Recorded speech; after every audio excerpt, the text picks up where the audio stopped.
Well, good afternoon and welcome to Live Impact News right here on 13 News Now Plus. It is 1:02 p.m., January 26th, 2026, and it is a Monday after another weekend full of headlines and full of tragedy here in the United States of America. Here in Hampton Roads, that weekend also included a winter storm that actually covered much of the southern portion of the United States of America over the course of the weekend. Snowfall in many different parts of the country, snowfall right here in Hampton Roads, frigid cold temperatures. The most noticeable lasting impact of that storm, it is freezing outside right now. We are going to dive into all of it, everything from this weekend, this morning, and beyond, right here on Live Impact News over the course of the next 2 hours. Now, we'll begin with some personal housekeeping items because the People's producer, Naya Campbell, is here with us. Naya, how are you today?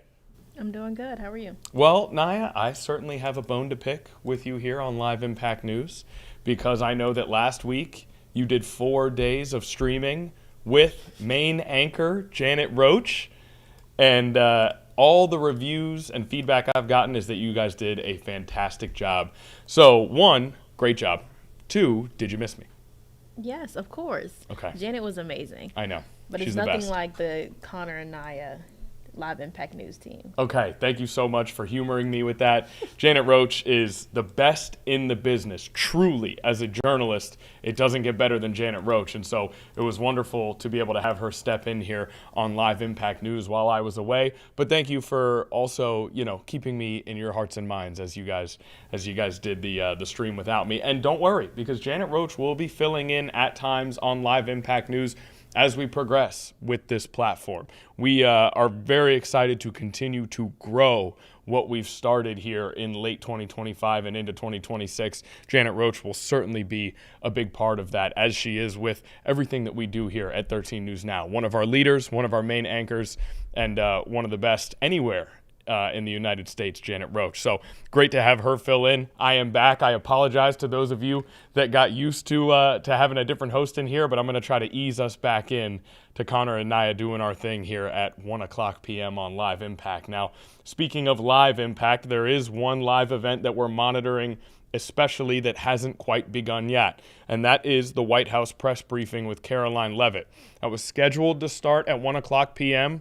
Now, in our experience here, having monitored a number of these White House press briefings, it typically will start a little bit after that sort of scheduled start time that they usually send down. So we are still waiting for that to begin. As that begins, we will go to that press conference. Now, if we get a meteorologist in here to go over our local weather situation, that will take precedence, but we will record the White House press briefing to make sure that we can listen to any and all of it that we need to as we go through the stream. Now, of course, many in the United States are waiting from further comment from the White House, from federal authorities, from President Donald Trump on the situation that happened in Minneapolis over the weekend. 37-year-old Alex Preddy, a Veterans Affairs nurse, was shot and killed by Border Patrol agents in Minneapolis. He was 37 years old, and this happened on Saturday afternoon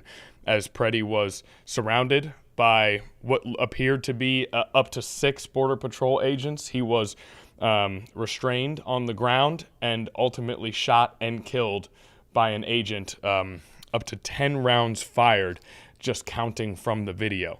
Now, the response to that has, of course, been monumental. This is the second person to be shot and killed by a Border Patrol agent or a immigration enforcement agent in the last month. Of course, Renee Good in early January, shot and killed, and now Alex Preddy, shot and killed. 2 United States citizens shot and killed in Minneapolis by immigration enforcement agents after a record number of immigration enforcement agents were sent to Minneapolis early in 2026 in the largest immigration operation that we have had here domestically in terms of movement of border authorities. So the city of Minneapolis, the state of Minnesota, obviously there have been widespread protests since this shooting happened. There already were widespread protests before this shooting happened, but the unrest increased after Alex Preddy was shot and killed in the streets of Minneapolis. The Minnesota Timberwolves Golden State Warriors game that was supposed to be played on Saturday was postponed until Sunday. A home NBA game postponed due to what was happening in the community. And of course, the responses that have come out since then have reflected what we saw in early January with the Renee Good situation, where the federal response, the initial federal response to this shooting was markedly different than the response from local officials in Minneapolis. The federal response came out very quickly, and it included comments from the Department of Homeland Security Secretary Kristi Noem and Border Patrol Commander-at-Large Greg Bovino. They each claimed that Preddy arrived at the scene to inflict maximum damage on individuals, was a quote that was said. Noem told reporters that his actions amounted to domestic terrorism, is a quote that came out of the comments from those two individuals, and that was the federal response initially to this issue. Now, no evidence shows that Preddy was ever brandishing a gun in his hand just from observation of the video. He was holding a phone in his hand. At least 6 agents tackled him. There you see him holding the phone there in that brief shot in this video. At least 6 agents tackling Preddy to the ground, beating him at times, spraying him in the face with some sort of spray. We don't know for sure whether it was pepper spray or tear gas or what it may have been, but he was sprayed in the face by some kind of substance by an agent. Agents appeared to pull a gun from his waistband. They reportedly appeared to pull a gun from his waistband, and then he was shot and killed by a Border Patrol agent during that incident.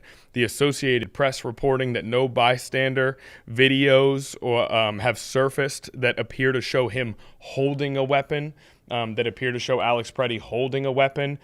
So that is some of the follow-up reporting after some of the statements that came out from federal agents. Of course, local officials continue to present a very, very different set of statements. And now today, just about an hour ago, a post from the White House that says that one of those local officials, if you will, Governor Tim Walz and President Donald Trump, have been in communication from Donald J. Trump. Governor Tim Walz called me with the request to work together with respect to Minnesota. It was a very good call, and we actually seem to be on a similar wavelength. I told Governor Walz that I would have Tom Homan call him, and that what we are looking for are any and all criminals that they have in their possession. The governor very respectfully understood that, and I will be speaking to him in the near future. He was happy that Tom Homan was going to Minnesota, and so am I. We have had such tremendous success in Washington, D.C., Memphis, Tennessee, and New Orleans, Louisiana, and virtually every other place that we have touched. And even in Minnesota, crime is way down, but both Governor Walz and I want to make it better. President Donald J. Trump. Now, of course, again, we want to continue to emphasize 2 United States citizens have been shot and killed in the month of January in Minneapolis by Border Patrol agents. President Donald Trump and Governor Tim Walz have, based on their comments, not appeared to be on the same wavelength very often when it comes to really politics over the course of the last year and a half, and especially the current situation in Minnesota when it comes to immigration enforcement. So for President Trump to come out and say that they have had communication and that they are on the same wavelength is a bit of a change from what we've heard between federal officials and local Minnesota and Minneapolis officials since immigration enforcement sent this large-scale operation to Minnesota. So this just an hour ago from President Donald Trump. We have not heard from Governor Tim Walz, to my knowledge, since this post came out. We will be monitoring his social media to see if we do get comment from Tim Walz. Tim Walz, of course, did speak yesterday following the incident in Minnesota this weekend, following Alex Preddy being shot and killed by a Border Patrol agent this weekend.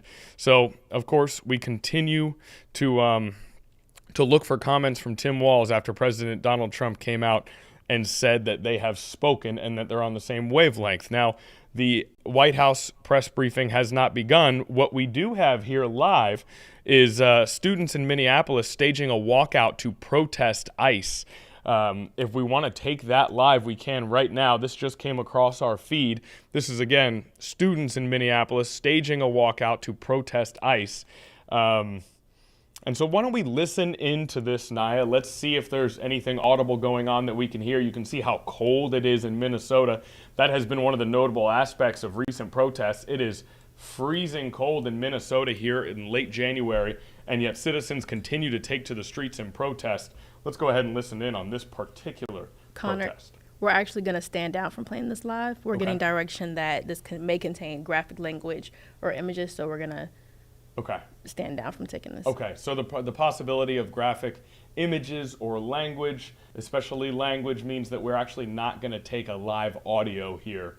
But you can see, you can just witness the people who are standing out in the cold, holding signs, protesting, protect the students, ICE out now on a few of those signs right there. No cooperation with deportation on a sign there. So students taking to the streets to protest ICE. It is a community effort in Minnesota right now. Can we please go ahead and look at the Donald Trump post where he talks about Tom Homan and Tom Homan going to Minnesota. Again, today we've heard from President Trump about a phone call with Governor Tim Walz. We also had this post that Naya is pulling up right now about sending Tom Homan to Minnesota. So I don't know that we can necessarily, here is the post right here. Let's go ahead and look over this quickly. I am sending Tom Homan to Minnesota tonight. He has not been involved in that area, but knows and likes many of the people there. Tom is tough but fair and will report directly to me. Separately, a major investigation is going on with respect to the massive $20 billion plus welfare fraud that has taken place in Minnesota and is at least partially responsible for the violent organized protests going on in the streets. So Donald Trump here linking the protests in the streets to the welfare fraud scandal that has occurred in Minnesota. We have not seen any other reporting linking those two things, the protests in the streets. Many of the signage that we saw in this protest that we just took a live look at was in regards to ICE and immigration enforcement. But earlier today, President Donald Trump linking those protests to the fraud that took place in Minnesota. So that's something that we will take a deeper look at when we get a chance. Additionally, the DOJ and Congress are looking at Congresswoman Ilhan Omar, who left Somalia with nothing and is now reportedly worth more than $44 million. Time will tell all. Thank you for your attention to the matter, President DJT. So no mention in that particular post of the shooting over the weekend that left 37-year-old United States citizen and Veteran Affairs nurse Alex Preddy dead. But instead, a mention of Ilhan Omar, a mention of the welfare fraud in Minnesota, and the declaration that Tom Homan will be sent to Minnesota. And this is January 26, 8:30 a.m., so that happened this morning. Now, I know that we're a little bit all over the place. We are trying to give a comprehensive review of where things stand following this shooting in Minneapolis on Saturday. There are constant updates. There are new posts from whether it's President Donald Trump or other officials. So we're trying to make sure that we're giving you guys a proper summary of the events, and we're kind of working through it together. But right now, we are actually going to take a break. We're going to go to a quick commercial, and then we'll be right back here in the Live Impact News studio to continue our coverage.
All right, back here on Live Impact News. As you notice, we just took a break. This is something that started on Friday. We will have occasional commercial breaks during our stream now, but we will try to make sure that that does not impact the amount of information that we are able to get to you that we feel is crucial for you to know on a daily basis. Now, we're touching on a lot of different aspects of the shooting that happened in Minneapolis.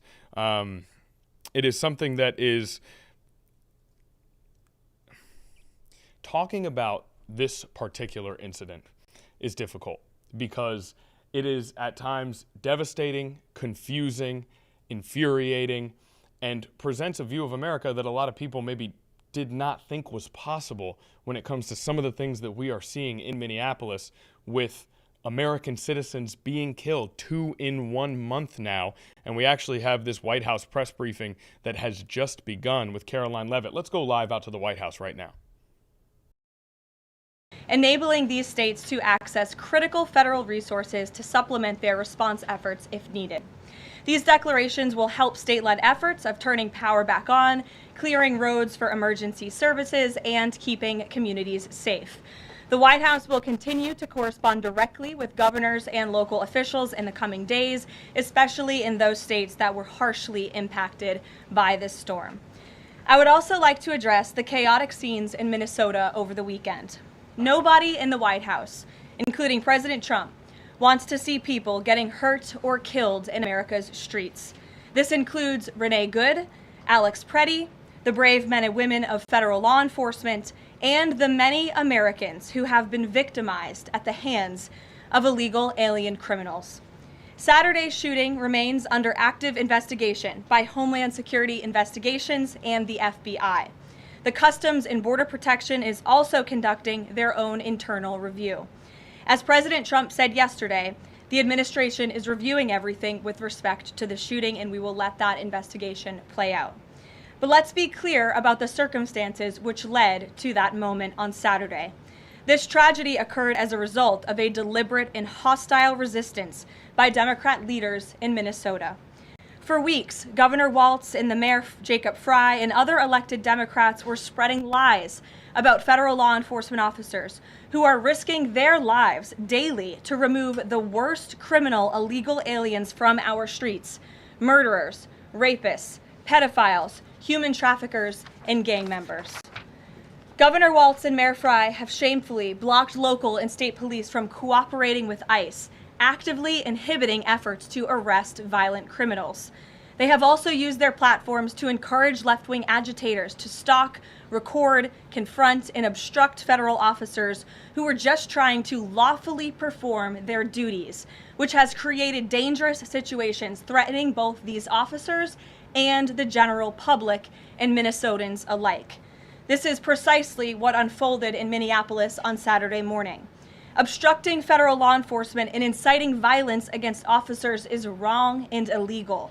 This used to be a universally accepted position in the United States.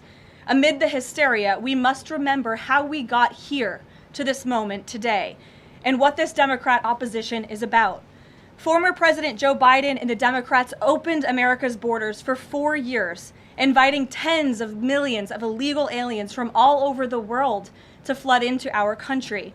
Among them, violent criminals who terrorized American communities and have inflicted devastating, permanent pain and harm on law-abiding Americans and their families. Yet we never saw outrage from Democrats or their allies in the liberal media over these horrifying crimes against U.S. citizens.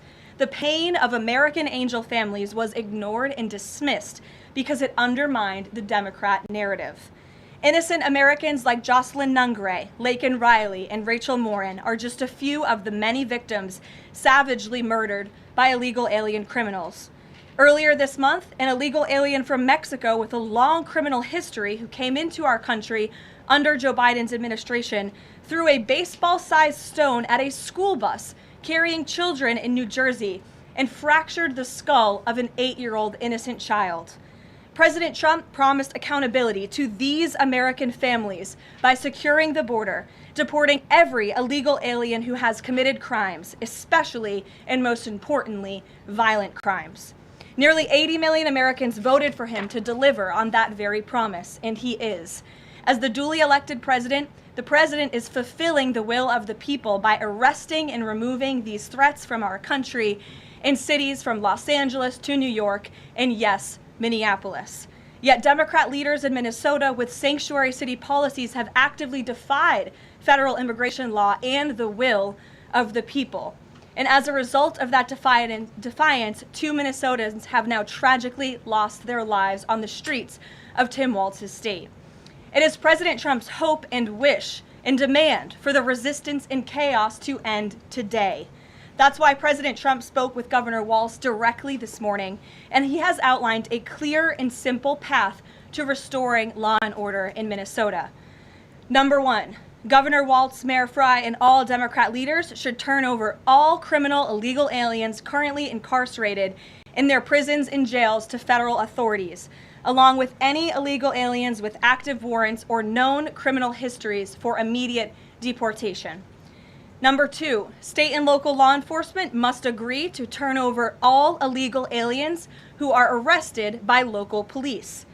And then thirdly, local police must assist federal law enforcement in apprehending and detaining illegal aliens who are wanted for crimes, especially violent crimes. If Governor Walz and Mayor Frey implement these common sense cooperative measures that I will add have already been implemented in nearly every single other state across the country, Customs and Border Patrol will not be needed to support ICE on the ground in Minnesota.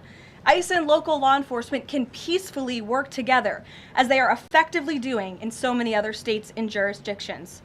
Additionally, President Trump is calling on the United States Congress to immediately pass legislation ending sanctuary cities once and for all. American cities should be safe sanctuaries for law-abiding citizens only, not for dangerous illegal alien criminals who broke our nation's laws and do not belong here.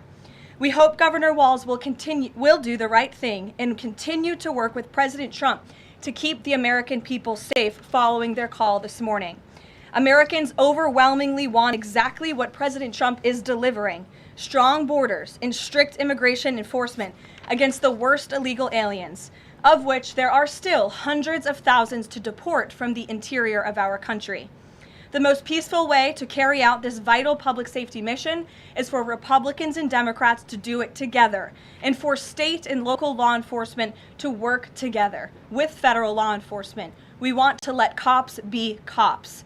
You wouldn't know this continues to be a very popular policy position from the biased media coverage over the course of the last few days, but polling shows huge support for this exact thing President Trump is calling for. More than 80% of Americans favor deporting illegal aliens convicted of violent crimes. A country unable to deport criminals who enter it illegally is no country at all. The open borders agenda of Kamala Harris, Tim Walz, and the Democrats was already on the ballot on November 5th, 2024, and it was resoundingly rejected. President Trump will never back down from his promise to deport violent criminal illegal aliens and make America safe again, and he welcomes all cooperation in that effort. With that, I will answer your questions. And Jordan Conradson, why don't you kick us off today? Thank you for being here. Thank you, Caroline. Jordan Conradson with Gateway Pundit. I have a few questions. First, with respect to the shooting in Minneapolis, we're seeing massive outrage from mainstream media and the left, but I'm just wondering, where was that outrage when Ashley Babbitt, an Air Force veteran, was executed by Capitol Police Officer Michael Byrd, who she posed no threat to in the U.S. Capitol?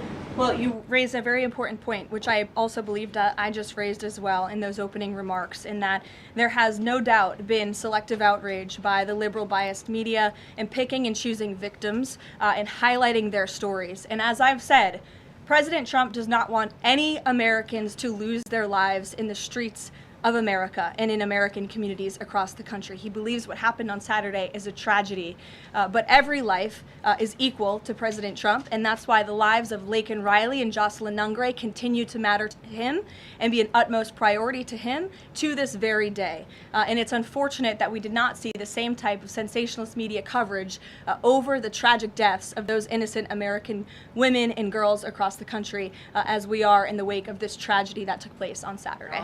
Gabe.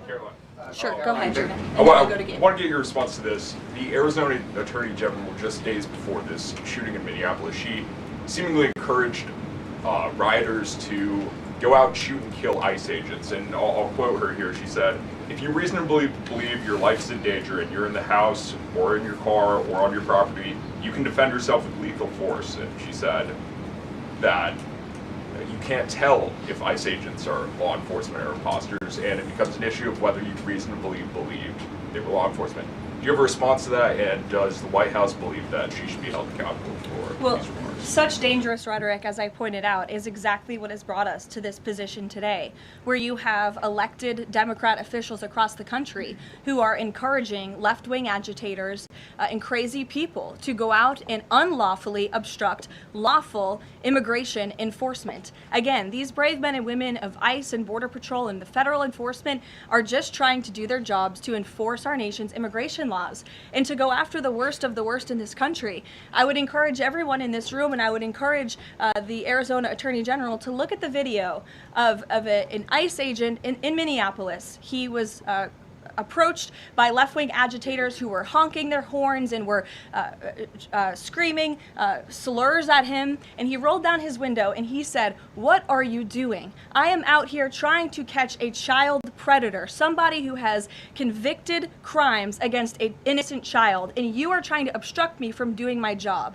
This rhetoric against ICE, comparing them to Nazi Gestapo, Donald Trump's police force, is despicable, it is shameful, and it is precisely what has led to the escalation of tensions in Minneapolis and in other places across the country. Gabe, go ahead. Be looking into her for justifying violence? I would defer you to the Department of Justice on that. Thank you, Caroline. Gabe. Regarding Minnesota, on Saturday, the Department of Homeland Security posted that Preddy looks like he wanted to do maximum damage and massacre law enforcement. Stephen Miller on Saturday posted that, or called Preddy a would-be assassin. Why did administration officials jump to conclusions before an investigation had even been conducted? Well, look, this has obviously been a very fluid and fast-moving situation throughout the weekend. As for President Trump, whom I speak for, he has said that he wants to let the investigation continue and let the facts lead in this case.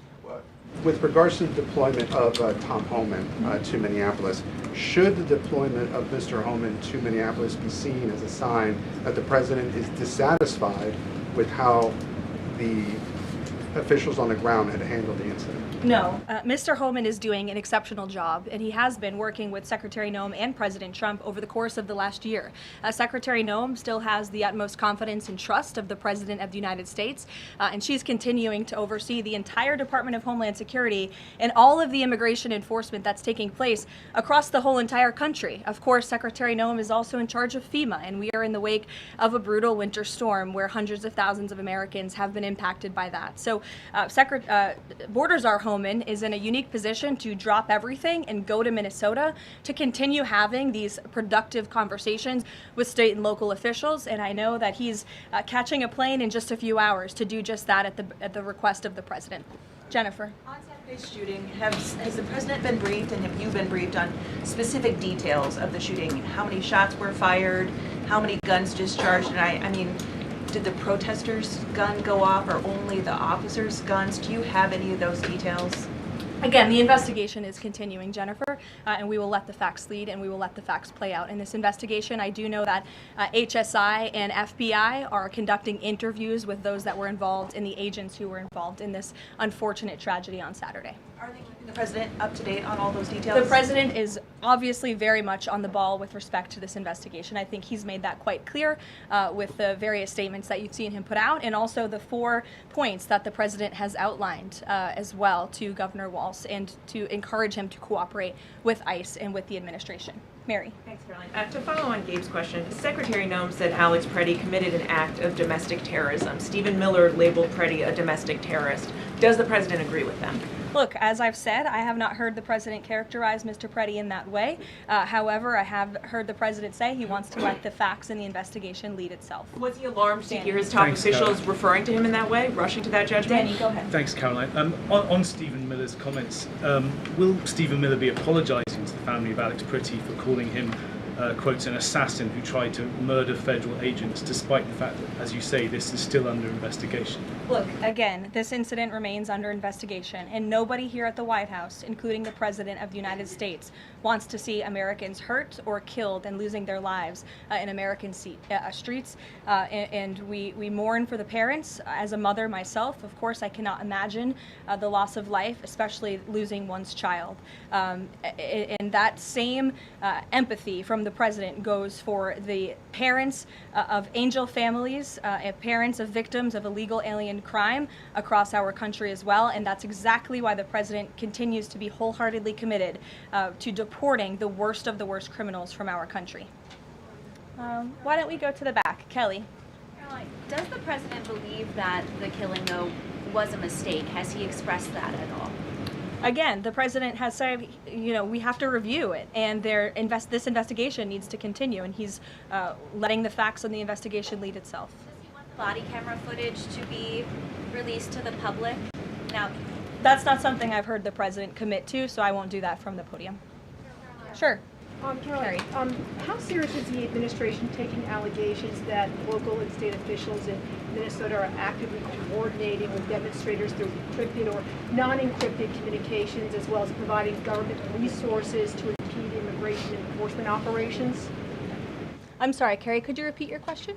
How serious is the administration taking allegations that local and state Minnesota officials are communicating with demonstrators to basically impede immigration officials? Well, we've definitely seen active organization amongst these left-wing groups, Carrie, and it is something that I know the FBI and the Department of Justice are looking into. Again, it is illegal to unlawfully obstruct lawful immigration enforcement in this country, and these agitators are making it nearly impossible for ICE to do their jobs and for federal law enforcement to carry out the will of the American people to deport the worst of the worst. I would just encourage everyone to please imagine in this room, all of you come to the White House every day to report on the President of the United States and the administration. You come into this briefing room, you walk through the gates of the White House. Just imagine if there were left-wing agitators or agitators of any kind who were in your face, who were doxing you, who were harassing you, who were physically threatening you, who were biting off your fingers in the case of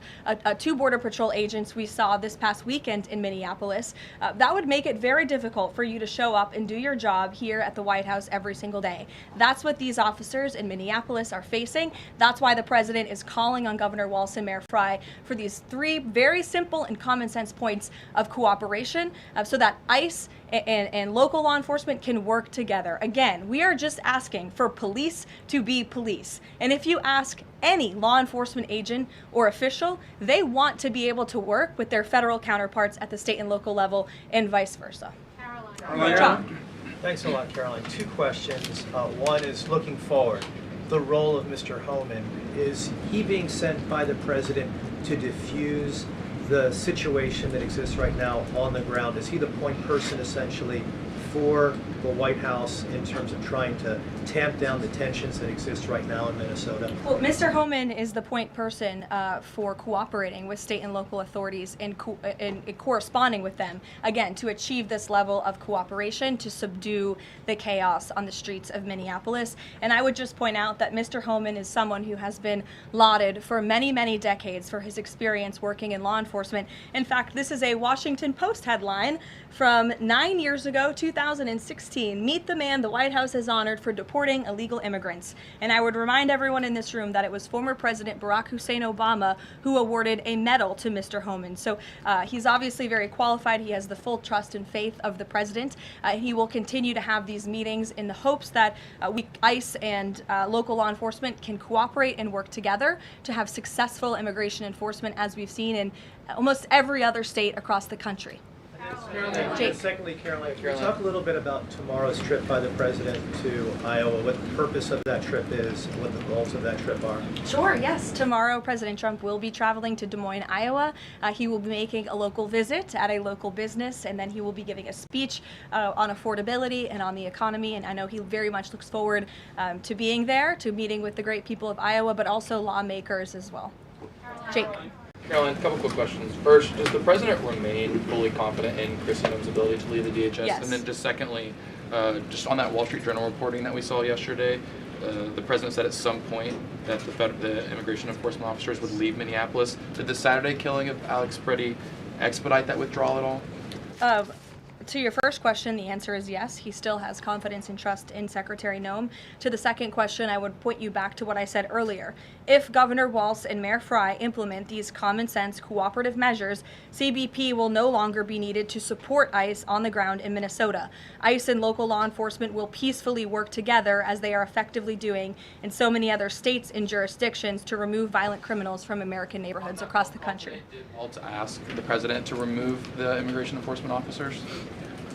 He asked the president to scale down, and the president reiterated what the president put out in his statement yesterday and what I'm sharing with all of you as well. I would just add on this level of cooperation a few statistics that I think are very important. 7 of the top 10 safest cities in the United States cooperate with ICE. And we've seen historic turnaround in safety in cities that have chosen to cooperate with ICE, that are not just led by Republicans, but also look right here in Washington, D.C. We had a great level of cooperation with Mayor Bowser and the local government, and we have been able to remove thousands of illegal aliens from the District of Columbia, where you all live, so you can thank President Trump for that. The murder rate in Washington, D.C. has plummeted as a result. There were no riots, there were no protests, nobody was tragically killed as a result of that level of cooperation between federal and local authorities. And again, that's all the president is asking for in Minnesota. It's totally common sense. Jared, go ahead. Thank you. Caroline, in this process, you continue to describe the situation in Minneapolis as chaos. Was there any mistake made by Secretary Noem that led the president to send Mr. Homan there? I'm sorry, I don't understand your question. Did Secretary Noem make a mistake which led to... If she made any mistake that could lead the president to send Mr. Homan to Minneapolis? No, as I already mentioned, Mr. Homan has been working alongside Secretary Noem and for the president over the course of the last year. And again, he's uniquely positioned to hop on a flight to Minnesota today to continue this correspondence with state and local authorities, and that's what he's going to be doing. Fran. Caroline, is it the White House's position that Americans have the right to show up to these ICE operations and film, document, or protest the law enforcement actions? All Americans have a First Amendment constitutional right, of course, but Americans do not have a constitutional right to impede and obstruct lawful immigration enforcement operations. That is actually a crime, and it's something that we've seen taking place in the streets of Minneapolis, which again is leading to these dangerous circumstances that these federal law enforcement officers have been forced to work within. Back to the call with Governor Walz this morning, the president described it as respectful. He said we seem to be on a similar wavelength, but you had strong criticism for the governor and the Minneapolis mayor, Jacob Frey, just now. So could you explain the difference in tone between what the president had said in his True Social post and I think some of the criticisms that you just levied from the podium? Fran, I think the criticisms that I laid out, I'm painting the picture for all of you in this room, are what led to the moment that we are in today, where Governor Walz and President Trump are having a conversation, a constructive and productive conversation to end the chaos and the lawlessness that has taken place in Governor Walz's state. Elena. Thank you. I had a question. With Homan now going to Minnesota, is Gregory Bovino also going to remain in Minnesota overseeing these ICE operations? Mr. Bovino is a wonderful man, and he's a great professional. He is going to very much continue to lead Customs and Border Patrol throughout and across the country. Mr. Homan will be the main point of contact on the ground in Minneapolis. And to follow up, given what we've heard from several Trump administration officials, people like Stephen Miller, as people point out, calling him a domestic terrorist, Bovino saying that Preddy was out to massacre law enforcement. Why not require ICE agents to wear body cameras to clear up some of the disputes that we are hearing from witnesses and video footage versus what the administration has been saying? Well, that's a policy question that I know the policy folks in the building are having with members on Capitol Hill, and I'll leave it to them and the president to make that decision. And I just have a final question is on, you were talking about the level of cooperation that the president talked about with Governor Walz. Will the administration commit to cooperating with local officials on this investigation into Alex Preddy?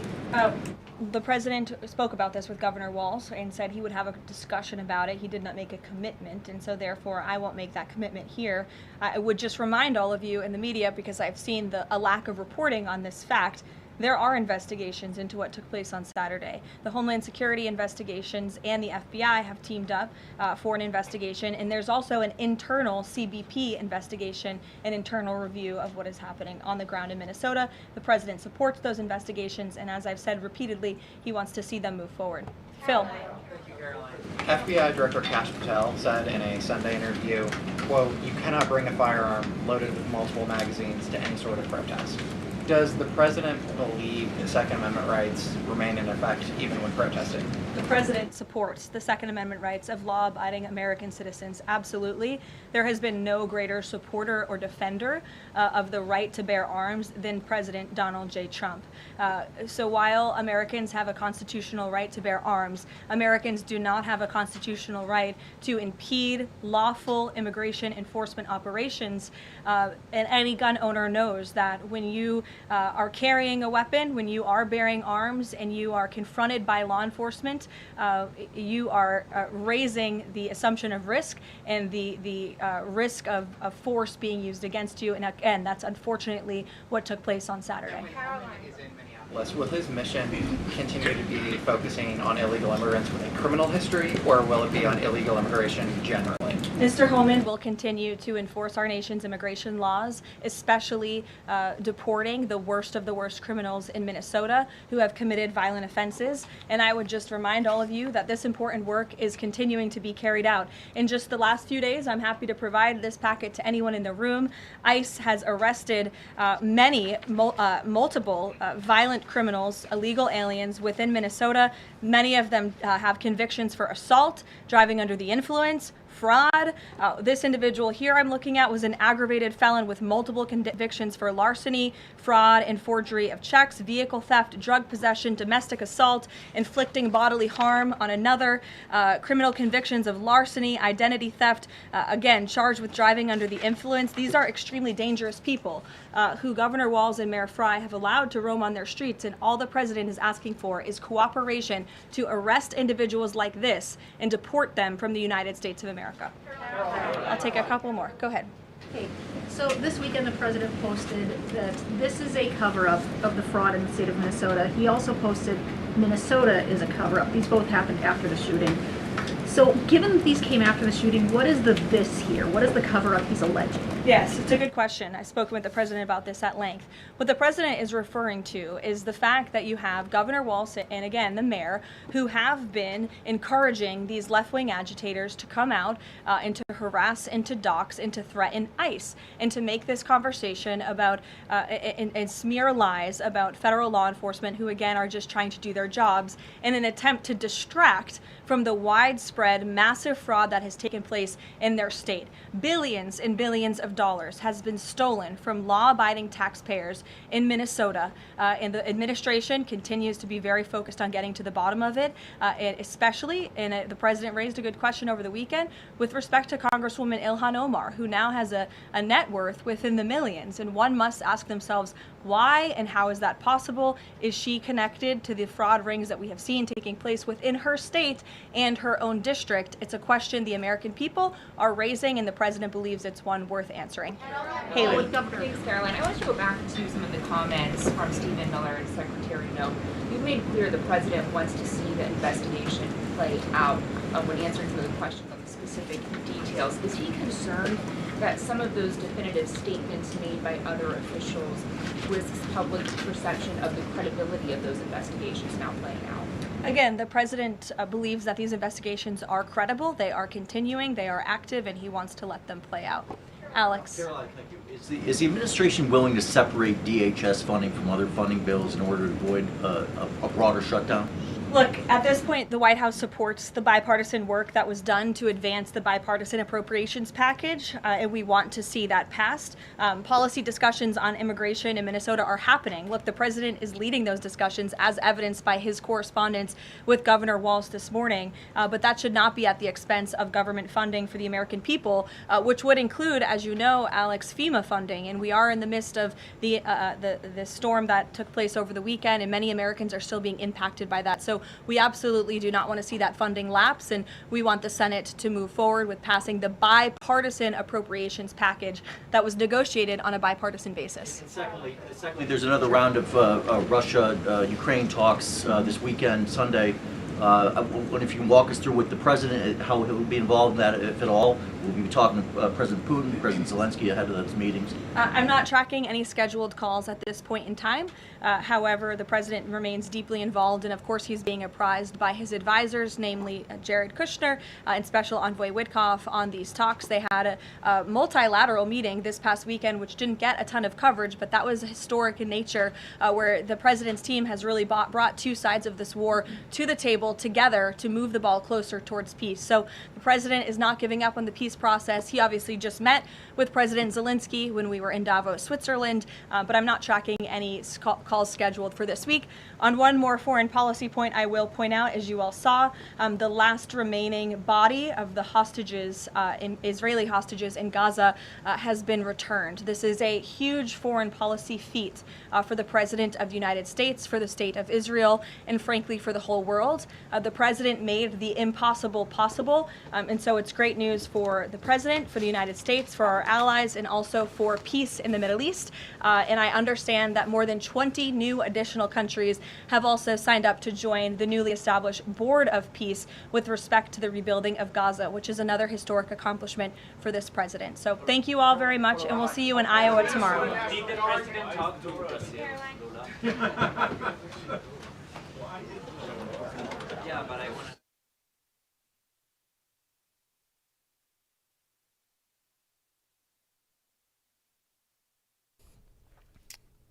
All right, back here in the live Impact News studio at the conclusion of that White House press briefing with Caroline Leavitt. At the tail end of that press briefing, they talked about a couple of different topics: the remains of final hostages in Gaza and the Ukraine-Russia war that carries on. But the vast majority of that White House press briefing, of course, about the incident that occurred in Minneapolis this weekend when 37-year-old United States citizen Alex Preddy was shot and killed by a Border Patrol agent while being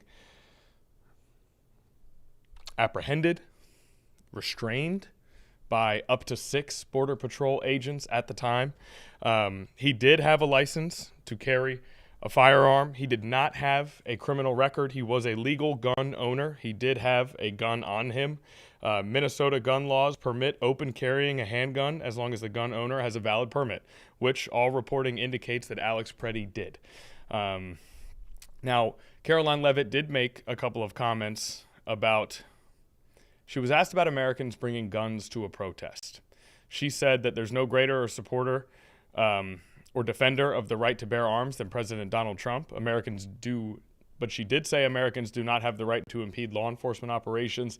She also said that, and I wrote down some of the exact words. This will be a very slight paraphrase, but she said that when you have a gun on you and you interact with law enforcement, you are raising the assumption of risk and the risk of force being used against you. A slight paraphrase of the statement from Caroline Leavitt in that White House press briefing: raising the assumption of risk and the risk of force being used against you when you have a firearm on you during an interaction with law enforcement. But again, Alex Preddy, a legal gun owner with no criminal record. Minnesota gun laws permit open carrying a handgun as long as the owner has a valid permit. And Alex Preddy, there's no evidence that we have been able to see from the video of Preddy ever brandishing the gun that he had in his hand. He was holding a phone in his hand. And again, at least 6 agents tackling him, beating him, spraying him with some sort of gas. And then ultimately, there is video evidence of them appearing to pull the gun from his waistband, of law enforcement, Border Patrol agents appearing to pull the gun from his waistband based on some of the observation of the video. But ultimately, Alex Preddy shot and killed by a Border Patrol agent during that confrontation, which of course led to a number of the comments that you heard from Caroline Leavitt, a number of the questions that were directed to Caroline Leavitt. And despite the post we saw from President Trump about being on the same wavelength with Governor Tim Walz after a phone conversation earlier today, Caroline Leavitt in her White House press briefing blaming the deliberate and hostile resistance by Democratic leaders in Minnesota for some of the unrest in that state. So a number of different things coming out of that press conference, but also in terms of the president categorizing Alex Preddy in any specific way, such as Kristi Noem from the Department of Homeland Security did following that incident on Saturday. A lot of the answers to questions like that were that the president wants to let the investigation play out. There's an FBI investigation that is happening in regards to this incident, a Department of Homeland Security investigation, an internal review, all happening in regards to the incident. However, as far as a local investigation goes, we know that when it came to Renee Good, the United States citizen who was killed in early January, federal officials were not cooperating with state officials on that particular investigation. Caroline Leavitt was asked if there would be cooperation in this investigation. She did not make any commitment to working with local officials on the investigation into the shooting and killing of Alex Preddy. Okay, we are going to take another quick break here on Live Impact News. When we come back, Taylor Stephenson is here with a look at your forecast. We'll be right back.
All right, welcome back here on Live Impact News. We have spent much of the day focused on the national headlines that came out of Minneapolis this Saturday. But we're going to come back here locally a little bit. We're going to hone in on Hampton Roads because we had a major winter storm come our way this weekend. It had a couple of different types of precipitation. There was a period on Saturday night of actual snowfall, and there are freezing temps that have continued into this week. Who better to break it all down than Taylor Stephenson in the studio? Go ahead and show the wrist piece, Taylor. I saw you checking on checking Go ahead and show off. my Apple Watch. You're making it seem like it's a Rolex. This is not worth a Rolex. It's probably like 100th of a Rolex. No, that's a modern Rolex right there. It's the new kind. What's going on with you, Taylor? How are you? I'm okay. It was a busy weekend here in Hampton Roads. We were tracking all of that winter weather, and now we're looking ahead to just a very chilly week and the potential maybe even for some more winter weather later on this week if a nor'easter forms and heads around our coastline. A lot to really determine with that one, so I'm going to hold off on sharing a lot of details with that since details will become more refined as we get into the next few days. But I do want to talk about the brutally cold temperatures that we're issuing a weather impact alert for your Monday night into your Tuesday morning. Here's what I'm tracking. It's cold now with decreasing clouds throughout the afternoon, but tonight it is going to be frigid, bitter cold, and blustery. What that means is that not only is it cold, but it's also very very windy. Wind gusts could be as high as about 30 miles per hour tonight and up to 25 miles per hour tomorrow. You pair that with cold temperatures, we're talking a chilly, chilly night. And then, again, like I said, we have the potential for maybe a nor'easter. The models keep going back and forth on whether it wants to even form the nor'easter at all. So let's give you a little bit of a look ahead on our 7-day forecast, what we're thinking so far. What we do know is it will be a cold weekend because now, through the weekend, temperatures will struggle to make it above freezing. So the cold air will be there. It's just, will we have the moisture and will we have the system that heads off just offshore of the Outer Banks in Virginia Beach, and any wobbles in that track, if this system does form, could give us a wide range of solutions when it comes to whether we see snow or we don't. So here's a look at what we're seeing now. Satellite and radar for us is showing very thick cloud cover, but you can kind of see this clearing, and I'll point it out using my cursor. The clearing of clouds here inland Virginia and inland North Carolina, and we're here in Hampton Roads in northeastern North Carolina where the clouds are starting to slide to the south and east. We did have a couple of areas with some flurries, and Naya kind of ran into the studio during the noon show and was like, "Hey, is it snowing outside?" And I was like, I don't know if she was talking about the package or she was talking about the forecast. You know what I like to call that? A meteorologist Nia Campbell moment right there. She said, let me do a little bit of forecasting and go let everybody know what's going on. We call that honorary forecaster. Honorary forecaster. Yeah. Honorary forecaster Nia Campbell came in and was like, is it snowing? And she was absolutely right. It was snowing for a little bit, but we just had a couple flurries. Didn't produce any type of accumulation. We could have a few flurries later on today, but again, no accumulation expected. So through the afternoon, it's going to be chilly. It's going to be windy. Temperatures at best in the mid-30s, hovering right around freezing. Peninsulas, you'll still be in the upper 20s and lower 30s. So all the ice that we saw this morning from daybreak most likely either will slightly melt or stay frozen, but anything that melts today will refreeze tonight as temperatures continue to plummet. We get into around 8:30 to 9 o'clock, and temperatures continue to fall, upper 20s for most of the south side, some lower 30s still hanging on in places closest to the water. Around the Outer Banks, northeastern North Carolina, most areas in the lower 30s, places inland in the mid-20s, and then around the peninsulas, we could see some of those lower 20s across our area.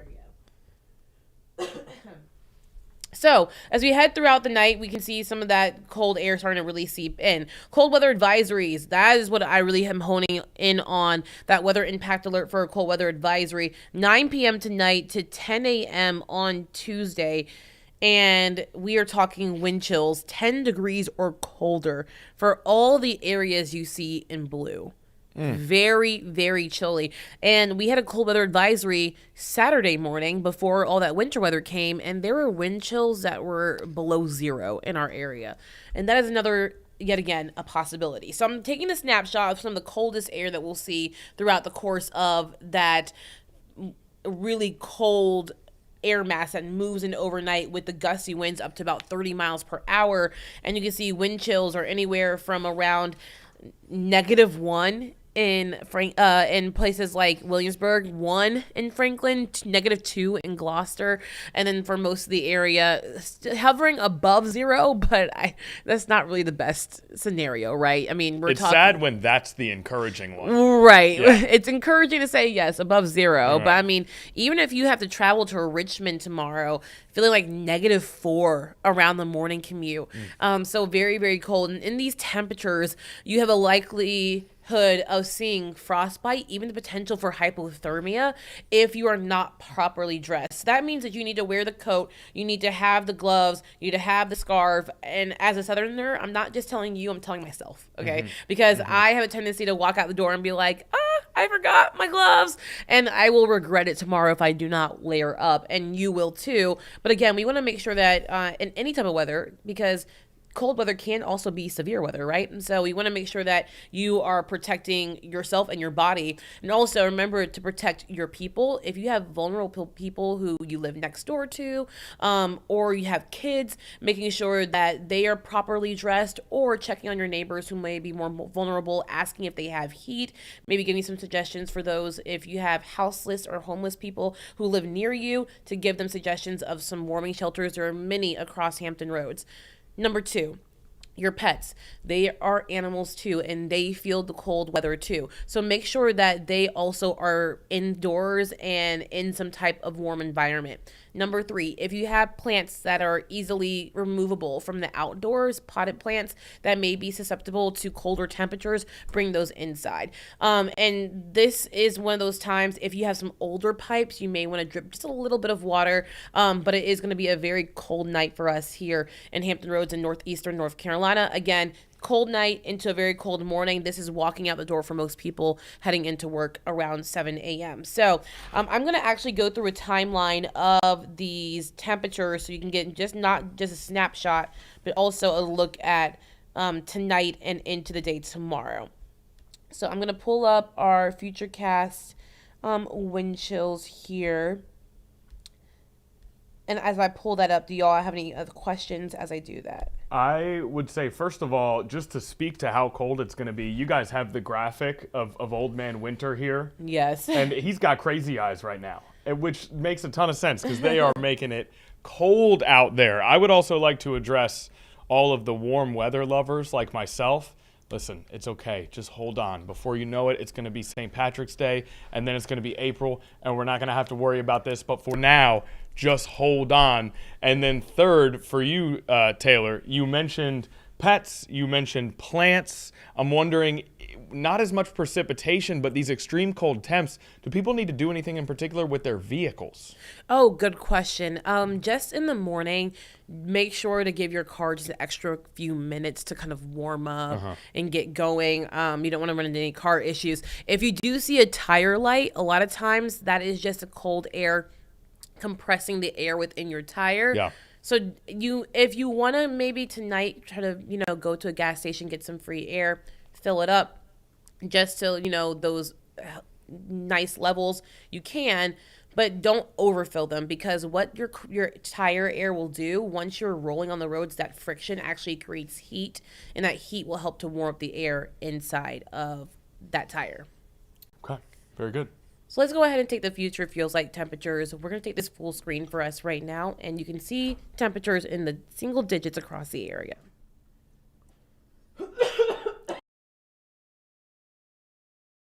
Add that we are currently hearing from a meteorologist who has said more words over the past 2 days than most people do in a month's time. Our team of meteorologists, for about 72 hours straight, have been talking, forecasting, talking to each other, communicating about the forecast, talking to the viewing audience. So any coughing that you hear is due to a little bit of extra work that has been going on. And we're going to grab Taylor some water very quickly here so that she can recover. And I, myself, this weekend, I was here working as well. I had to talk for a fraction of the time that our meteorology team did.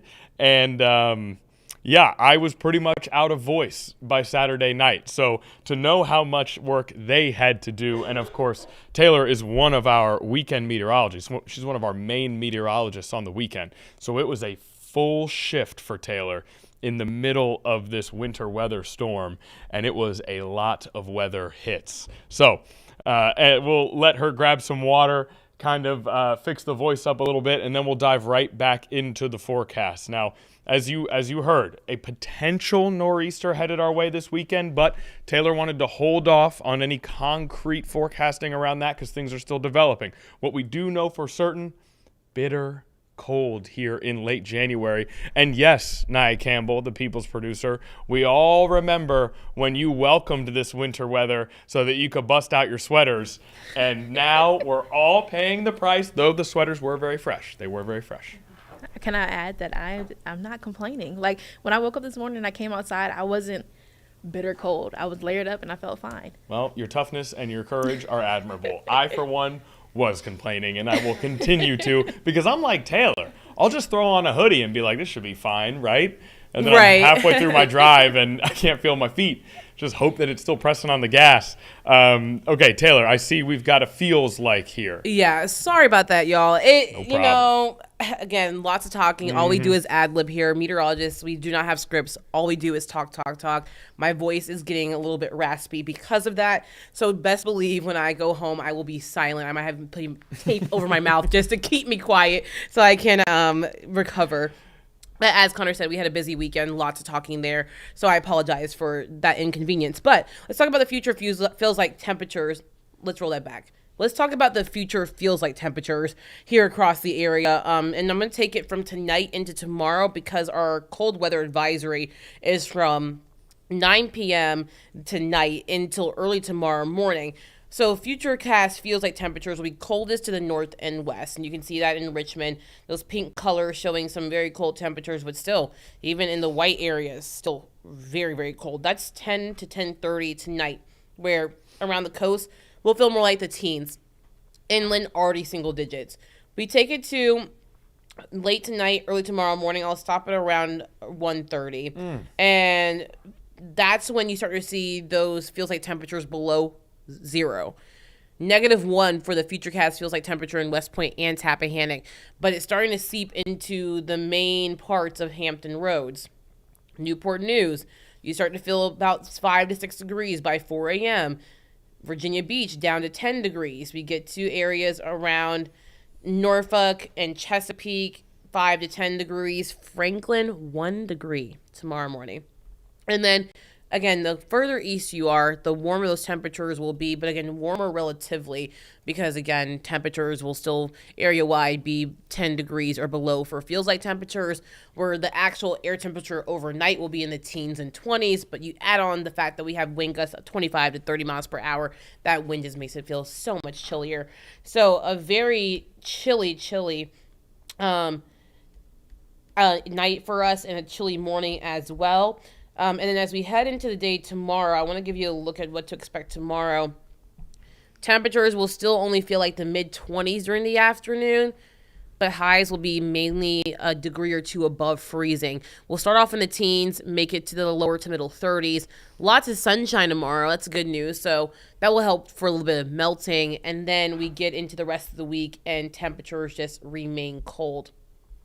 We are talking temperatures in the 30s across the area, even heading into the weekend as well, where we may have a few opportunities for some snow, but we will stay mainly dry from tomorrow through the end of the work week, but you can see temperatures dipping down to the lower 30s. Oh my goodness. Okay. This is Thursday and Friday, just barely staying over 30. And then, of course, we see Saturday and Sunday. We know that you guys are still working on a forecast. You are still observing models. You're still figuring out exactly what to expect. But we do see snow possible Saturday night and into Sunday. Is there anything else you can tell us about this upcoming weekend? I know you said you guys are still being patient. That's about it, honestly. It all depends on if the system forms, and that's the main thing. If the system forms, we'll have more information, but I'm going to leave that for the nighttime crew today to kind of decipher. It may take us a couple days to issue that weather impact alert because the models keep going back and forth. Okay, and then anything about this weekend that stood out to you that you want to touch on? Not really at all. Just the fact that it's just going to remain cold. I mean, every single day for the next 5 to 7 is going to be near or just slightly above freezing. We should be somewhere around 51 degrees this time of year. So every single day, 15 to 20 degrees colder than normal. Okay. Nia Campbell, any questions for Taylor? No questions. Okay. Taylor, you're the best. Thank you for taking a little bit of extra time. Yeah, of course. Hour 87 of your forecasting for just the last 3 days here on Live Impact News. We really appreciate it. We'll see you later in the week. Sounds good. See you later. All right. Thanks, Taylor. So that is your forecast. Very cold. Do not take it lightly. Taylor and I just said, sometimes we make the mistake of going outside without enough layers on. It is indeed a mistake. Do not take it lightly. You never know when your car is going to break down, when you're going to have to run one extra errand, when you're going to have to spend a few extra minutes outside. There's no reason that you have to be freezing cold. Layers, gloves, scarves, hats, all of the above. Boots even, if you will. And just be like Nia Campbell and let it be a time for you to express yourself. Mix and match, make it an outfit thing, but try to stay warm as much as you can. Okay. So that is enough for your forecast for now. We may touch in on more of our weekend weather coverage coming up later on. But what we're going to transition to now is back to our main headline of the day, back to the main headline of this entire weekend, of this entire month, of the year so far, which is the immigration enforcement situation in Minneapolis. Again, Alex Preddy shot and killed over the weekend by border agents in Minneapolis. Now, there is an event happening live. You see it up on your screen. Community leaders gathering in Minneapolis to talk about this shooting. We have seen a number of people take to the podium. And what do you think, Nia? Should we just pop in live right now, see what is going on there in Minneapolis? Yeah, let's see what's up. Okay, let's take a listen.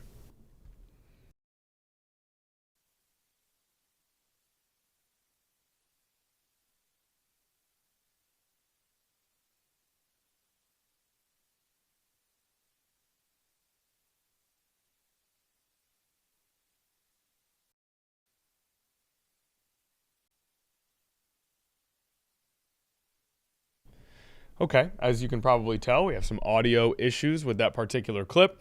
We are working on figuring those out right now. Hopefully we can get audio for you and head back out to that press conference in Minneapolis. I just got the thumbs down sign from Naya. That means one of two things.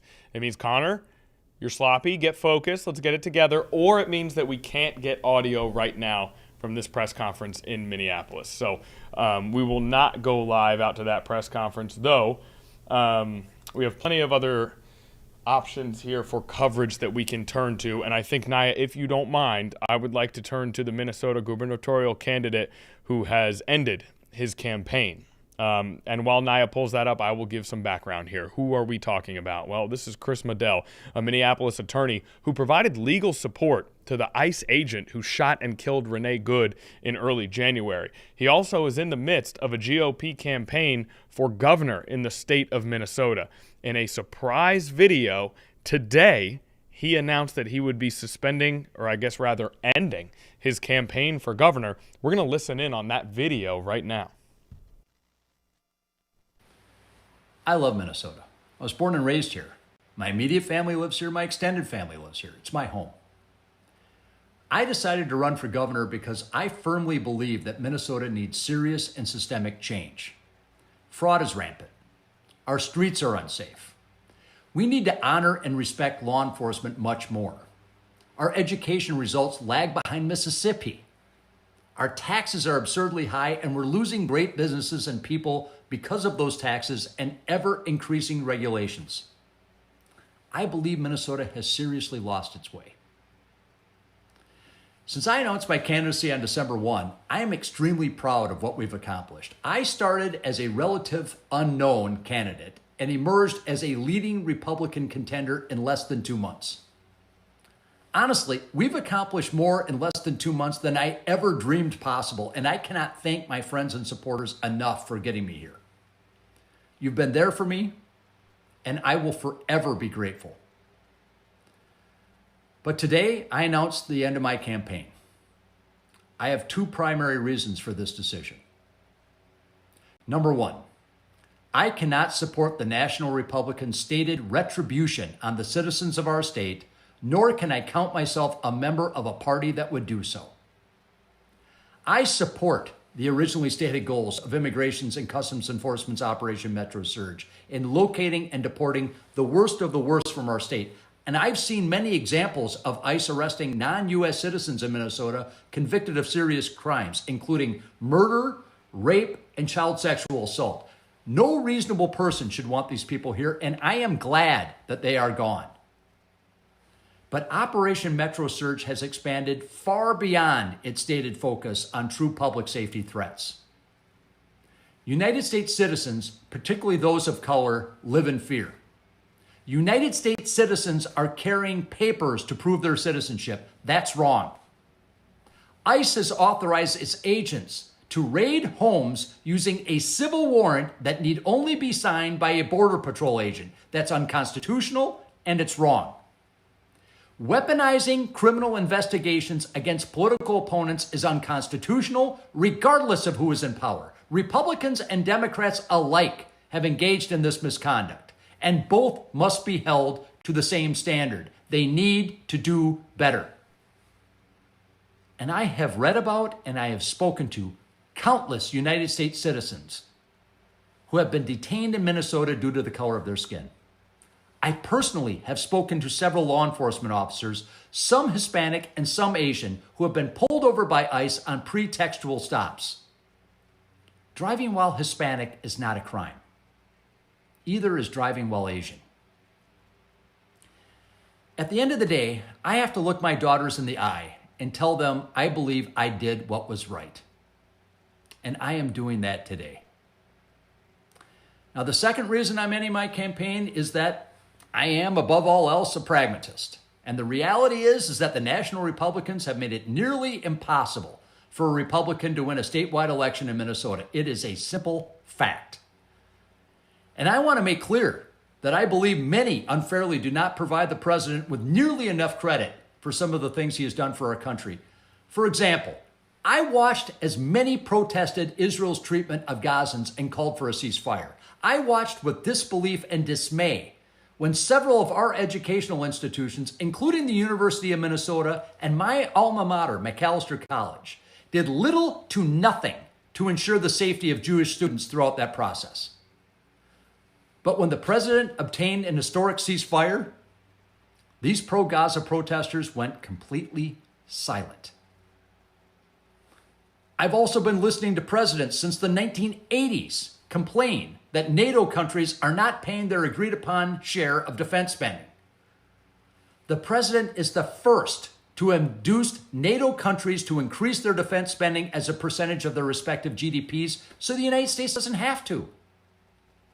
The president has also signed the Bipartisan Take It Down Act in May of 2025, the Bipartisan Medal of Honor Act in December of 25, and just in this month, he signed bipartisan funding of resources for public safety, energy independence, national security, and environmental stewardship. Plus, in the past week, he proposed capping credit card interest rates at 10% for a year. Even Bernie Sanders seems to like that idea.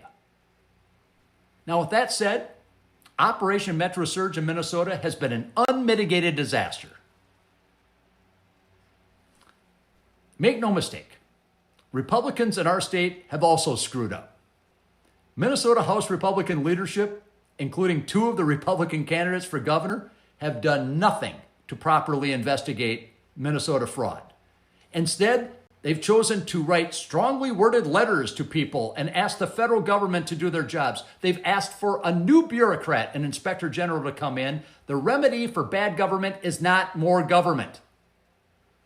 We need to do better in this state and not have to rely on a YouTuber in order to ferret out fraud in our state. Our government has failed us, Republicans and Democrats. Now, I'm not withdrawing my candidacy because of any existing or new entrant in the race, and that includes Senator Klobuchar. Truth be told, I beat her in the courtroom, and if this trajectory continues in my campaign, and if Minnesota was not being substantially impacted by Washington, D.C., I believe I would have beat her at the ballot box. I've built a career frequently representing the underdog. I have placed my reputation on the line time and time again for my clients. I truly love being a lawyer. It provides you with the forum to stand up for those that need help. Whether it's representing the hero trooper Ryan Lonergan, a Somali teenager alleged to have tweeted threats to a federal prosecutor, Liz Collin, or Alpha News, I have repeatedly stood up to defend our great nation's constitutional protections, even when many said it would hurt my business or my career. This month, I helped the ICE agent Jonathan Ross fill out a form to obtain U.S. Department of Justice legal representation if he's ever sued or charged with a crime. I did this just like I have helped hundreds of other people find good lawyers, including on immigration matters. I do this because I believe the constitutional right to counsel is sacrosanct, and it is indispensable to protecting individual liberty against the overwhelming power of the government. True Americans love justice. Justice requires excellent legal representation. After ICE released my name to the media and said that I was helping Agent Ross, I was honored to receive communications from dozens of attorneys that congratulated me for helping a person in need, particularly during a gubernatorial campaign. But 3 lawyers publicly criticized me for helping Agent Ross. As lawyers, we take an oath to uphold the United States and Minnesota state constitutions. These 3 lawyers betrayed that oath. History crowns the courageous and condemns the mob. These lawyers chose the mob. I am proud to continue the great tradition of President John Adams. Criminal defense lawyers, including the brave federal and state public defenders across our great state. President Adams and these lawyers should be counted as champions of our Constitution and the rule of law. One of my most favorite questions to ask my conservative friends who say denigrating things about criminal defense lawyers, including public defenders, is to ask this. If Jesus Christ were walking the earth today, would he be a prosecutor or a public defender? We all know the answer. So today, I end my candidacy as governor of the great state of Minnesota. Believe me, if I could reach into my pocket and pull out the necessary many millions of dollars to run as an independent, I would. But again, reality guides my decision. One final note. I ask all Minnesotans to please do more to respect and thank our state and local law enforcement officers, particularly those in the Minneapolis Police Department. We know that federal immigration operations have led to increased street-level activity, community disruptions, and complaints about tactics that affect the public trust. We also know that the governor, the attorney general, and the mayor of Minneapolis have prohibited state and local law enforcement from assisting their federal counterparts, even when those federal law enforcement officers have been physically attacked by agitators. This has created extreme challenges for local police. They have to balance following state orders, maintaining safety and relationships in diverse communities, and navigating the fallout from federal actions occurring within their jurisdictions without full coordination or cooperation. They're stuck between the proverbial rock and a hard place. It is unfair, and our hearts should go out to them. Mine certainly does. Please remember that these cops are the good guys. They're trying to protect you. Please understand and appreciate the difficult circumstances they have been placed. Please thank them for their service. I again want to thank all who have supported me. I will never forget your help, your encouragement, and your service. I will also be returning every penny of the money contributed to my campaign. You should not have to pay for my decision to withdraw. So thank you. God bless you, and God bless Minnesota. Okay, so Chris Medell, a Minneapolis attorney, dropping out of his own GOP campaign for the governor's seat in Minnesota. You heard his reasoning there in that nearly 11-minute long video. Now, there's a couple places that we can go here, but before we do, we are going to take a quick break. On the other side of this break, we're going to explore some other headlines that occurred here today. But first, a commercial.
All right, welcome back to Live Impact News. We're integrating commercials as we go here on this platform, as you can see, if you've been watching with us today. Now, we want to continue with this Minneapolis situation for a brief moment, and then we will actually move to the plane crash that happened in Maine last night.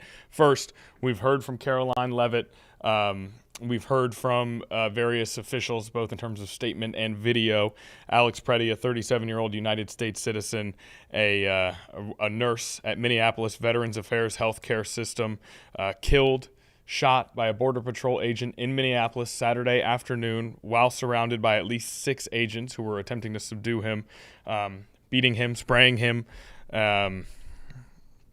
before firing a counted 10 rounds and killing Alex Preddy. Now, so much of what we've seen, even just today, goes back to the politics of the situation. We want to make sure that we continue to remember that a person was killed, a human being, a United States citizen, a working nurse in Minneapolis was killed in this situation. And to try to ground ourselves in that reminder with every single step that we take in reporting this story. So what we want to do now is play a video that was actually shared on Facebook by someone named Mac Randolph. Mac Randolph shared a video of Alex Preddy during his work as a nurse, giving Randolph's father his final salute after he died. Randolph says Preddy was his father's intensive care nurse at a Minneapolis VA hospital, and this video has been shared on Facebook of Alex Preddy giving the final salute to this gentleman after he passed away. The video was shared by that gentleman's son, Mac Randolph, in the wake of what happened to Alex Preddy this weekend. Let's go ahead and watch that video now.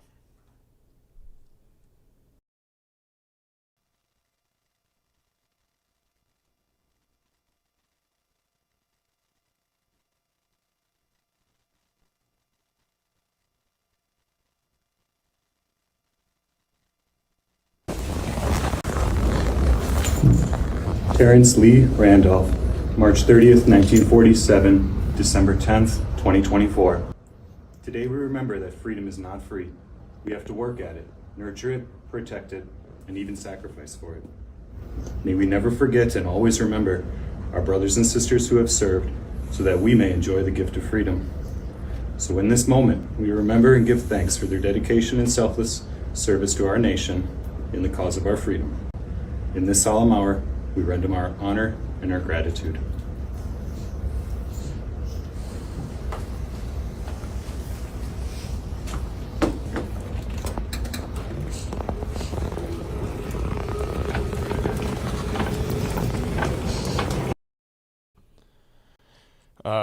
Powerful words from Alex Preddy, the man who was killed in Minneapolis during his work as a nurse at a VA hospital. We wanted to make sure, again, that we always keep in mind as we report on this, a person was shot and killed, a United States citizen, 37 years old, in the streets of Minneapolis on Saturday by a Border Patrol agent. So we thought that playing that video could just be yet another reminder that a human being has died as we navigate these very, very difficult times, continued unrest in Minneapolis, political division. A United States citizen has passed away following that shooting, the second to do so in January in Minneapolis after the deployment of thousands of Border Patrol authorities in that city and in that state. Okay, let's move on to another headline that emerged late Sunday evening. Another tragic headline, to be quite frank. A jet crashed while trying to take off in Maine, and we actually got an update earlier today saying that 7 people aboard that plane passed away following that crash, in the process of that crash. Now, of course, we don't have any concrete cause yet for the crash, but this did happen during a time where there was a winter storm covering much of the country. But according to this, accumulation had just started in Bangor, Maine, where this occurred, and other planes had been taking off safely. So that is worth noting.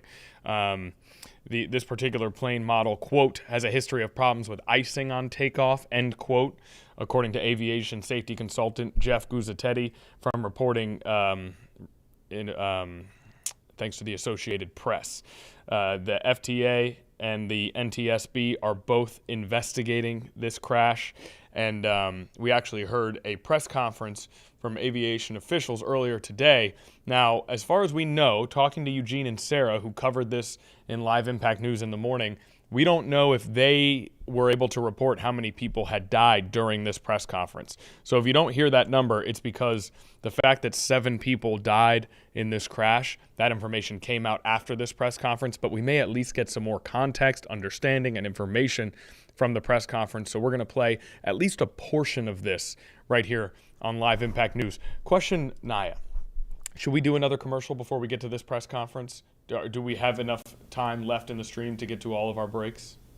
We can take another break, yeah. That's Okay. fine. I want to remind or plead with our audience to bear with me. We are doing commercials here now on Live Impact News. It's something that I'm still getting used to in terms of the flow of the show. So I apologize for how choppy this is. We're going to do a commercial, then we'll listen to this press conference, and then we'll move forward with more news of the day. And we appreciate your patience here on Live Impact News.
Okay, welcome back. Let's get straight to this press conference about that deadly plane crash in Maine.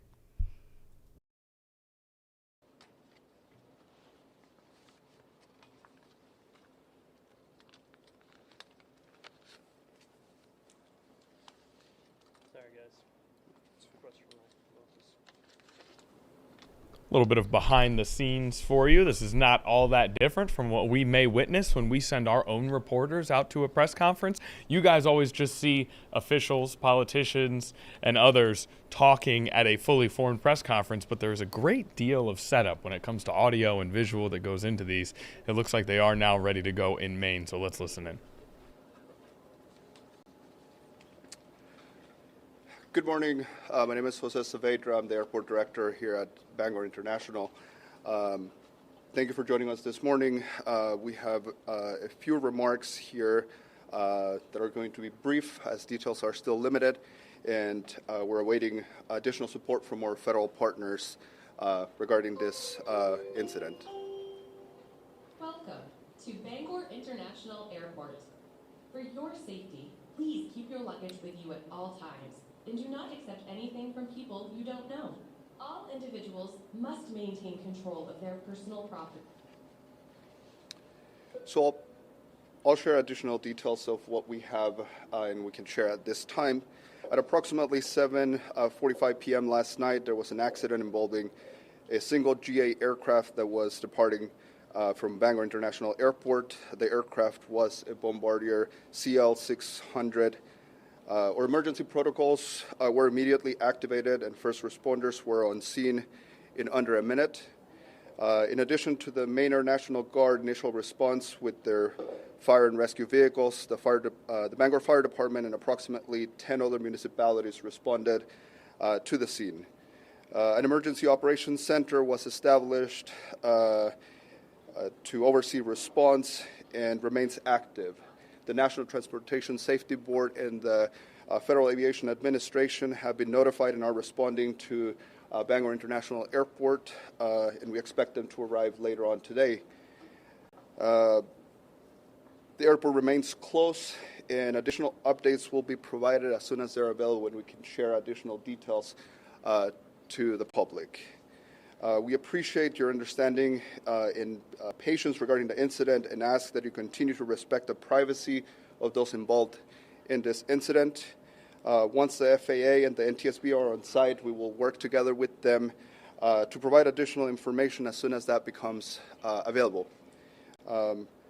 I have a few moments for brief questions, but again, since the situation is still fluid, I might not have a lot of answers for you. Why can't you just say whether or not there were any fatalities? How's that going to impede any investigation that may or may not be coming? We're awaiting for guidance and support from our federal partners before we can make any additional statements to not interfere with their investigations, as they're the leaders of what the next steps look like. Was anybody transported to the hospital from the crash scene? I'm not ready to share additional information on that. Why was the plane allowed to take off in the first place given the storm? The airport remained open. There were planes landing and departing around that time, and we had crews on site responding to the ongoing storm that we had at that time. Is there a protocol for weather like this? Is there a time when flights are not able to take off? So we have crews on site that respond to weather storms, and we prepare for this on a regular basis. This is normal for us to deal with weather events, and we had crews on site to address the weather event that we had ongoing. And they deemed it safe to take off? The snow removal operations were in progress, and again, there were planes landing and departing at that around that time of the incident. Does the fact that it was a private plane impact that at all? Like, would a commercial flight not have taken off last night? There were commercial planes landing and departing around that time. Was there a request to de-ice the plane at all? There were de-icing operations occurring at that time, yes. Where was the plane heading? Details about the flight, I would want to hold off on the details on that flight until we have the opportunity to discuss with the NTSB. Can you share any additional details about what happened? How long was it? Not at this time. We've all of the information I've outlined is the details that we can share at this time. Again, like I mentioned, we're awaiting members from the National Transportation Safety Board to arrive on scene so that we can have those conversations, and they will be taking on the investigation from here. When do you expect that to happen? The NTSB has notified us that they expect to have a team of investigators on site later this afternoon, early evening. They said earlier today that it could be a day or two until people were on scene. Has that changed? I'm not aware of what they have said or not. The communications that we've had, they indicate that their team is en route to the airport. Could you give us the tail number on the plane? I don't have that information here with me, but we could follow up with that. And is the plane still on the runway? So when incidents like this happen, the scene of the incident remains in place until the NTSB arrives and releases the scene. And there are still some flights that are scheduled to take off or land according to the boards. Are those canceled for the foreseeable future? Yeah, the airport remains closed. We are updating our NOTAMs, which will indicate that the airport will remain closed at least for another 24 hours. Do we know what the scene looks like? Like, are a lot of crews still there? Like, Our first responders obviously responded to the incident. They addressed the situation that is on the field, and at this time we are securing and monitoring the scene. And did weather impact any operations at all last night, whether the cold or the snow? Well, as you are all aware, there was a major storm that was making its way across the vicinity and across the country. So the weather was a factor in many operations, and I think that even before the accident, there were a significant amount of cancellations and delays already on the board. What can you tell us about the flight? I know you can't tell us where it was going, but I mean, who owned the plane? It was a private jet. Can you tell us anything about that? At this time, I don't have additional information to share with you. Again, I would wait for additional information once the NTSB gets here, and then we're able to provide additional information. And what were Okay, so as of the time of that press conference, still a lot of questions to be answered, as you can tell from that question and answer portion. But again, the Associated Press reporting as of 1:09 p.m. Eastern Time today that the jet that crashed Sunday evening while trying to take off in Maine killed 7 people. It does include here that it's a plane model that has a history of problems with crashes caused by ice buildup on the wings. The Bombardier Challenger 600 was carrying 8 people and crashed on takeoff at Bangor International Airport, 7:45 p.m. Sunday night, as much of the country grappled with this massive winter storm. But again, we have not seen any concrete reporting about what the cause of the crash was. That is just relevant context that we wanted to provide, that the Associated Press has provided. There has been no clear statement on what the cause of the crash was. As you heard from that gentleman giving that press conference, there are still a lot of work to be done and investigations to come. Okay, let's come even more local here. We've talked a little bit about the weather in Virginia. During that winter storm, there was more gun violence in Portsmouth. City and police officials held a press conference this morning to address some of this recent gun violence. Now, that fatal shooting on Saturday, the 3800 block of Town Point Road, a man was killed and a 5-month-old infant was injured, but is expected to survive. That case remains under investigation, but there was a press conference earlier today with a number of city officials, including the chief of police. Let's go ahead and listen into that press conference right now. Good morning. My name is Stephen Jenkins. I'm the chief of police for the city of Portsmouth. Today I'm going to address several serious shooting and homicides that we've had to start our 2026 year. The truth is that all of these incidents are both violent, traumatic, and unacceptable. And I want to be clear throughout this conversation. This type of violence, this type of non-compassion for mankind, for your sisters and brothers, is unacceptable in this city and anywhere. And we together must do all we can to ensure that we don't normalize this type of behavior. I want to start by talking about the first incident that took place, our first homicide of the year. It was January 6, 2026 at approximately 10:30 a.m. We had an individual that was dropped off at Maryview Hospital. That individual had a gunshot wound to his abdomen. Upon further investigation, it was determined that it started at a dispute in the 3400 block,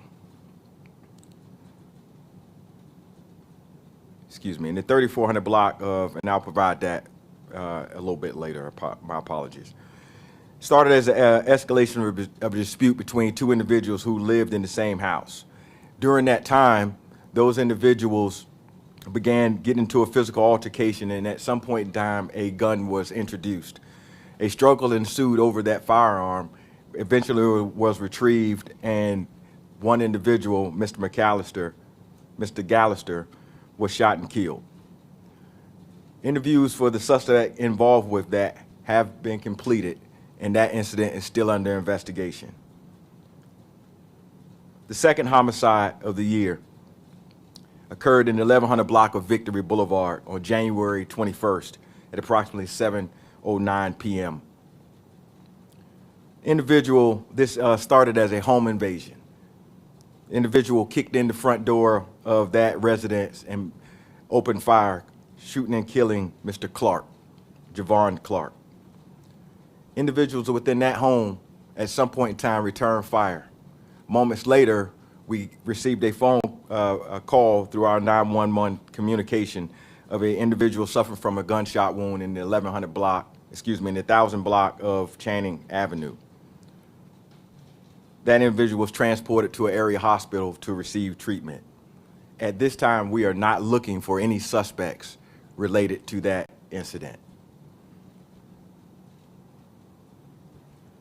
The next shooting that occurred on the interstate this past Thursday, and I want to thank my partners from the Virginia State Police for being present.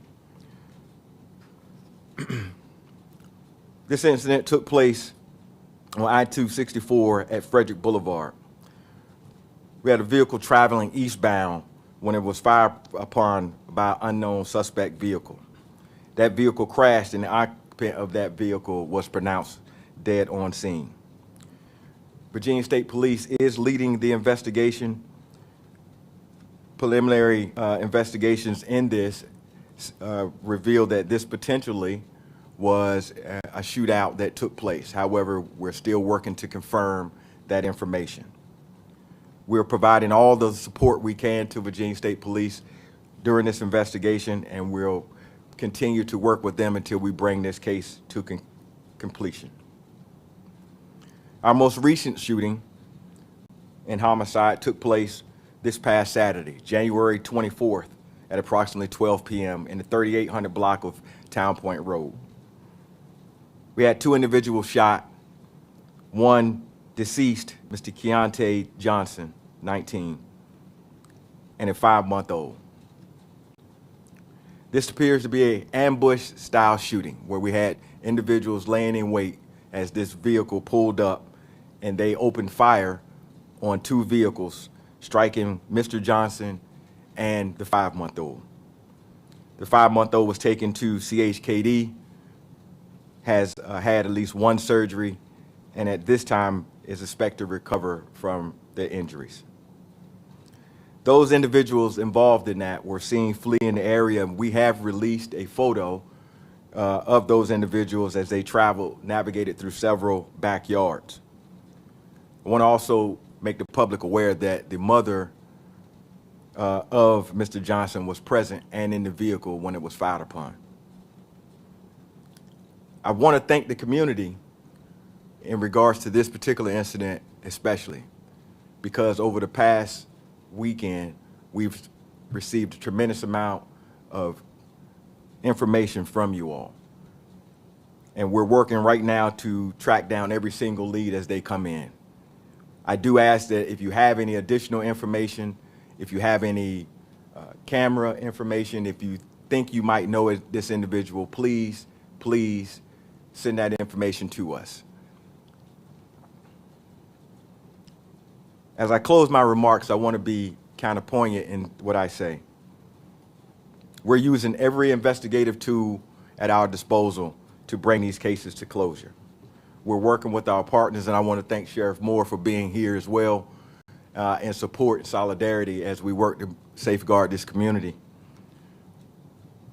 I thank again the community for stepping up and taking part and making sure that the information is getting to us. But again, we continue to need all of the information, video, names, vehicles, timelines. Even if you think that is insignificant, send it to us anyway and let us make that determination. My prevention message in this is simple. When we have guns and disputes, it ends in tragedy every single time. And we have to continue to work to ensure that these type of things do not happen. One of the things that we've been working with in our city is a community violence intervention program that includes violence interrupters that are tasked with going out and mitigating these type of situations in our community. But we need everyone to be a part of that. When you know things that are happening in your community, the community sees it first, well before law enforcement gets involved. And if you know something, say something early so we can try to get in front of these things. I continue to do this, unfortunately, over and over as a call to action. The only way that this is going to happen is not going to be from the stance of the police department. It's going to be from the stance of everybody uniting together to solve these issues. I want to thank everybody for coming this morning. I want to thank my fellow department heads for standing, as we want to show that as a city, all of us are actively engaged in addressing the issues and concerns of our city and our citizens. And I'll take any questions. You mentioned that the last shooting appears to be an ambush. Are there any motives that you might have been able to figure out this far? No, ma'am. At this point in time, we have not been able to determine any type of motives. We've received a tremendous amount of speculation. We've received some information that we're still tracking down from leads. Nothing that I would like to put out this morning, as it would like to protect the integrity of the case. Do you have the ID for the 264 shooting? Do we have an identification on the victim or not? Yeah, so we do believe we know who this individual is. However, we're still working with the medical examiner to determine the actual identification of that individual before we release that individual's name. We hopefully will have that sometime today, and as soon as we get it, we'll make sure we update the release. Are there any significant leads with the shooting, most recent shooting? We've received a tremendous amount of leads that we hope will bring this case to a close rather quickly. But again, nothing that I will put out today. As we get information, we will continue to try to update the public. But again, we ask that any information that the public has, again, no matter how insignificant they think it may be, we ask for that information. And again, if we know that this is related to something else, we need that information as well. The big thing that kind of everybody here is talking about is the importance of the community getting involved. You mentioned the youth intervention program. All right. The chief of police speaking in Portsmouth in the wake of more violence in the city over the weekend, resulting from firearms. So a story that we will have more reporting on coming up on 13 News Now at 4, 5, and 6. Our Brianna Fallon was at this particular press conference, and she'll have updated stories on everything happening in Portsmouth later on today in our shows. For now, we are going to take one more break, and we'll see how much time we have on the other side, and we'll be able to cover one more story before we go.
All right, so we've only got 3 minutes left here on Live Impact News, so not a lot of time. So what we're going to do instead, it's been a long show. It's been a long weekend here in the United States. So what we're going to do is we're going to focus on one of the great pastimes that we have here, which, of course, is the Super Bowl. The matchup is set for the final game of the NFL season. It'll be the Seattle Seahawks and the New England Patriots squaring off in the Super Bowl. After quite a few years where it was starting to get similar in terms of matchups, right? There were 2 Chiefs versus 49ers Super Bowls. There were 2 Chiefs versus Eagles Super Bowls. The Rams always seem to be there late in the season, including winning 1 Super Bowl, playing in another in 2019. We have now moved into possibly a new era, or maybe this year is an aberration, where we have the New England Patriots, but new New England Patriots, not the Tom Brady, Bill Belichick Patriots, but the Mike Vrabel, Drake May Patriots. And then, of course, we have the Seattle Seahawks, who have been a consistent franchise in terms of contention. Of course, had their run with Virginia Tech grad Cam Chancellor, Maury High School grad Cam Chancellor, and the Legion of Boom in the mid-2000s. But going into the season, we're not necessarily seen as a Super Bowl favorite by any stretch.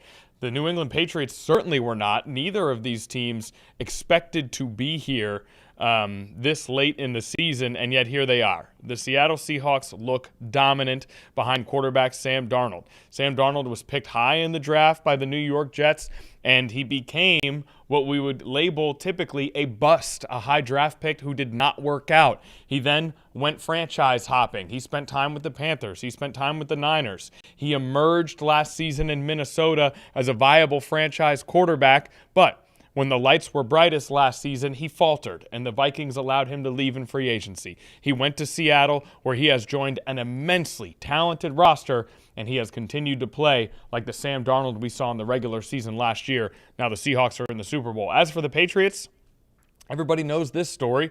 For 20 years, for the entire millennium so far, they've been the dominant franchise in the NFL. 6 Super Bowls, the greatest player of all time, the greatest coach of all time. Finally, all of that ended. People thought they'd get a break from the New England Patriots. Well, you got a 2-year break. They get Drake May 3rd in the draft. Mike Vrabel, one of the best coaches in the NFL, falls into their lap, and now they're in the Super Bowl. We'll have plenty of coverage of this game coming up over the course of the next 2 weeks. For now, though, that's just about it for Live Impact News. Any last words, Nia Campbell? Nope. All right. Thanks for joining us, everybody.